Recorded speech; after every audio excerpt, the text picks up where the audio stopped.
विवाह इस प्रकार से रुक्मिणी मैया के साथ जो संपन्न होता है। कालांतर में प्रथम पुत्र प्रद्युम्न का जन्म होता है, जो साक्षात जो है कामदेव के जो है अवतार है। लेकिन एक संबरासुर नाम का दैत्य आता है और प्रद्युम्न को ले जाकर के कहा समुद्र में फेंक देता है। एक मछली निकल गई, मल्लाह ने पकड़ करके उस मछली को फिर से संबरासुर के यहाँ भेंट कर दिया। काटे तो बच्चा निकला, लेकिन संबरासुर को पता नहीं चला कि वही बच्चा जिसको मैंने फेंका था। अब वहीं पलने लगा बच्चा। नारद जी ने जाके रति को बताया कि तुम्हारा पति तो वहां जन्म ले लिया है कामदेव के रूप में, संबरासुर की यहाँ है। रति छद्म वेश धारण करती है और आकर के वहीं जो है सेवा करने लगती है। प्रद्युम्न जी महाराज जैसे बड़े हुए, थोड़े किशोर हुए, तो एक दिन प्रद्युम्न जी ने कहा तो कि साक्षात कामदेव की देवी, तुम सेवा तो कर रही हो लेकिन तुम्हारे अंदर मातृभाव नहीं दिख रहा है। ऐसी सेवा तुम कर रही हो जैसे कोई पत्नी करे। तब उन्होंने बताया कि मैं आपकी जन्म जन्म की पत्नी कौन हूँ, रति हूँ। पूरी बात बताई, तब ध्यान आया, जाकर के संबरासुर को ललकारा है और सैन्य शक्ति के साथ जो संबरासुर का वध किया है और अपने घर की ओर प्रस्थान किया है। रुक्मिणी मैया ने देखा, देख करके प्रसन्न हो जाती है कि घर से जब घुमा था तो अकेले गया था, शैशवावस्था में था, और आज लेके आया है बहू रानी को साथ में लेके आया है। दिव्य उनका स्वागत जो है किया जाता है। अब एक सत्रजित नाम का राजा था जिसके पास स्यमंतक नाम की बड़ी थी, जो 8 बार सोना नित्य देती थी। कितना? 8 बार सोना। कुछ यदुवंशियों ने कहा भैया ऐसा करो, इस मणि को कृष्ण के यहाँ दे दो, तुम्हारे उपयोग की चीज नहीं है, इतना सोना तुम क्या करोगे, कृष्ण के यहाँ दोगे तो कृष्ण सही समय में सदुपयोग जो करते रहेंगे। हम लोग संतों को, सत्पुरुषों को धन काहे देते हैं कि भैया वो सही जगह में लगाएंगे, उसका पुण्य मिलता है, सत्कार में लगे रहते हैं, और हम पता नहीं कर पाते कि नहीं, लेकिन संतों को सही संत को दे दिए तो जरूर ही हमारा धन जो है सत्कार में लगेगा। ऐसा विचार कर कईयों ने कहा, लेकिन उसने देने से जो है इनकार कर दिया। एक दिन सत्रजित का भाई, छोटा भाई का नाम था प्रसेन, प्रसेन जाता है जंगल की ओर, उसी मणि को पहन करके एक शेर के द्वारा मारा जाता है और शेर के द्वारा मारा गया। लेकिन इधर जो सत्रजित अपनी पत्नी को कहा कान में चुपके से कि देवी होना हो या कृष्ण का काम है, ये मणि जो मांग रहे थे उसी के लिए, कृष्ण ने ही ऐसा जो है किया। लेकिन अपनी पत्नी से कहा, बोले देवी अभी किसी से कहना मत। लेकिन माताओं का स्वभाव होता है करने करने जपंजरा, माताओं के पेड़ में कुछ बात टिकता नहीं है। अपने पड़ोसन से बता दी, वो अपने पड़ोसन से, वो अपने पड़ोसन से, ऐसा कहते कहते पूरे जो है फैल गई। भगवान, अब बात भगवान तक पहुंच गई।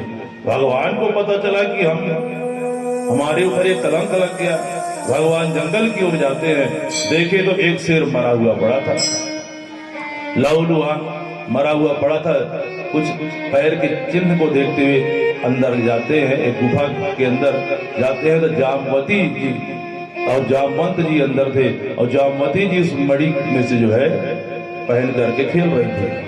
भगवान गए जामवंत जी के साथ, भयंकर 27 दिन तक लगातार युद्ध होता है भगवान कृष्ण का। 27 दिन तक युद्ध हुआ। तब जामवंत जी की नस नस जब ढीली हो गई, तब 28वें दिन उन्होंने कहा, प्रभु मैं समझ गया कि आप ही हमारे राम हो। भगवान ने पूरी कहानी बताई। बोले भैया हम ये मणि हमको चाहिए, हमारे ऊपर कलंक लग गया है। और शेर को मार करके कौन ले आए थे इस मणि को? जामवंत जी अपनी बच्ची को दे दिए थे। तो बोले कि भैया आपने बच्ची को दान कर दिया है, बच्ची की चीज वापस नहीं ले सकते। अब बोले क्या उपाय है? बोले एक ही उपाय है कि हमारी बच्ची से ब्याह कर लो और तो माल आपका हो जाएगा मणि। तो क्या करे भगवान? बोले चलो ठीक है भैया। जंगल में मंगल हुआ। भगवान का दूसरा ब्याह किसके साथ संपन्न होता है? जामवती के साथ दूसरा विवाह जो है संपन्न होता है। ला करके मणि देते हैं जैसे सत्राजित को। उनकी बेटी का नाम था सत्यभामा। बड़ा लज्जित हुआ। अब उसने कहा भैया कि हमारे बेटी से तुम भी ब्याह कर लो और ये मणि फिर से ले लो। भगवान कहता तब तो हम ब्याह करेंगे ही नहीं।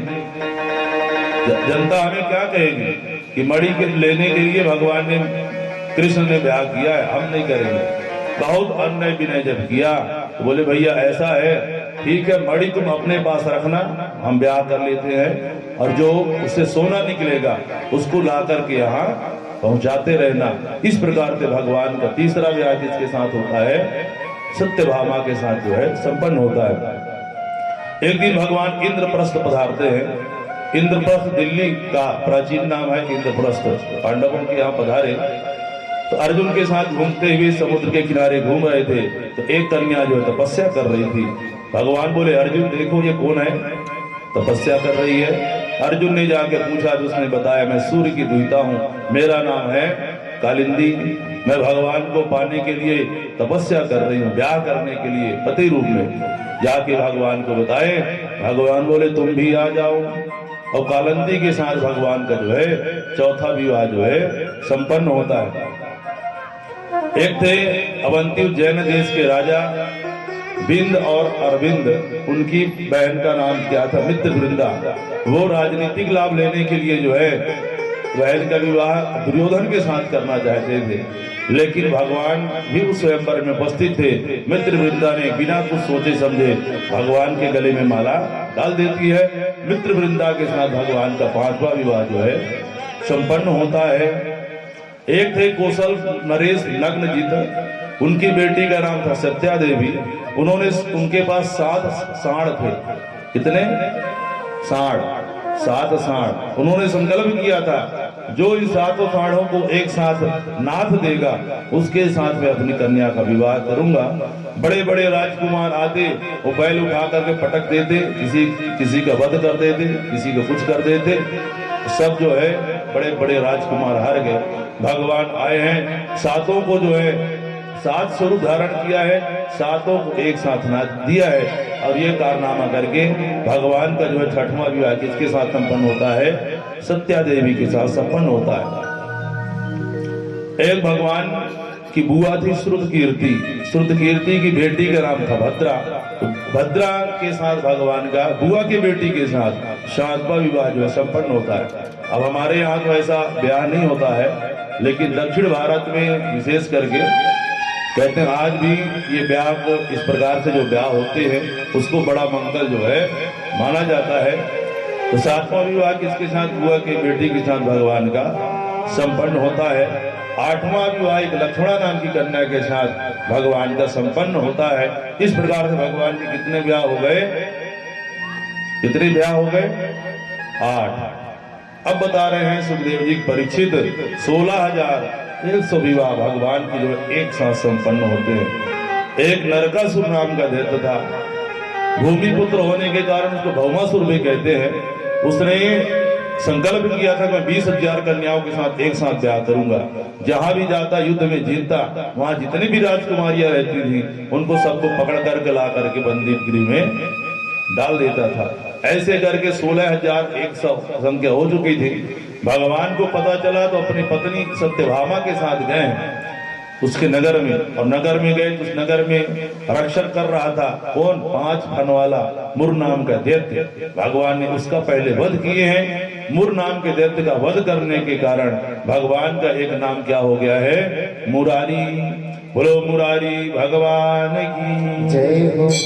ऐसे इस प्रकार से भगवान जो इसका वध किए हैं, पहले दैत्य का, फिर जाकर के भौमासुर का भी वध किए हैं और सभी कन्याओं को जो है मुक्त कराए हैं। कन्याओं ने कहा भगवान आप तो हमको इस 4 दीवारी से मुक्त करा दिए, लेकिन अब हमको कोई वर स्वीकार नहीं करेगा, हम कहाँ जाए, हम आपकी शरण में हैं। भगवान बोले चलो देवियां तुम भी जो है आ जाओ। उनको भी भगवान स्वीकार कर लेते हैं। इस प्रकार से भगवान के 16,108 विवाह जो है संपन्न होते हैं। कालांतर में प्रत्येक से 10-10 पुत्र और एक कन्या का जन्म जो है होता है।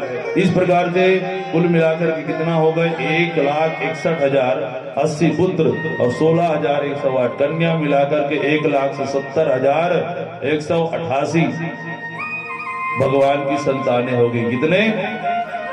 1,70,188। इतना बड़ा परिवार है। लेकिन इतने बड़े परिवार के साथ भगवान बड़े प्रसन्नता से जो है रहते हैं। सभी रानियां रूठ जाती लेकिन रुक्मणी कभी न रूठी। एक दिन भगवान ने सोचा कि रुक्मणी को भी थोड़ा सा